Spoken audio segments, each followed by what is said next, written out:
అందరూ నమస్కారం. పూర్వం ఋషులు అడవుల్లో తిరిగినప్పుడు కందమూలాలు తిని జీవించారని చెప్పారు. అడవి ప్రాంతంలో ఎవరున్నా సరే కందమూలాలు తిని జీవించేవారు. మనం ఆదిమానవుల కాలం నుంచి కందమూలాలు తిని జీవనం సాగించేవారు. అలా ఏంటంటే అలాంటి కందమూలాల్లో ఒక కందమూలం మీకు చూపిస్తాను ఇప్పుడు. ఇది ఏంటంటే రాజుల దుంప అంటారు, అలాగే అడవి దుంప అంటారు, కొన్ని చోట్ల అడవి తేగ దుంప అంటారు. ఇది ఏంటంటే దుంప ఇది కొంచెం ఉప్పు వేసుకుని ఉడకబెట్టేస్తారు.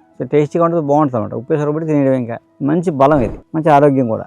అలాగే బరువు తగ్గాలనుకున్న వాళ్ళకి, బరువు తగ్గాలనుకుంటున్నారా వాళ్ళకి ఈ దుంపలు తిన్నారనుకోండి బరువు తగ్గుతారు అనమాట. తగ్గాలనుకున్న వారికి ఇది ఒక వరం. ఎప్పుడు దొరుకుతుంది అంటే కొన్ని ప్రాంతాల్లోనే దొరుకుతుంది, అన్ని చోట్ల ఉండదు. ఈ అటవీ ప్రాంతాల్లో తూర్పులో బాగానే దొరుకుతుంది. సంక్రాంతి, దీపావళి నుంచి సంక్రాంతి వరకు ఈ దుంపలు దొరుకుతాయి అనమాట.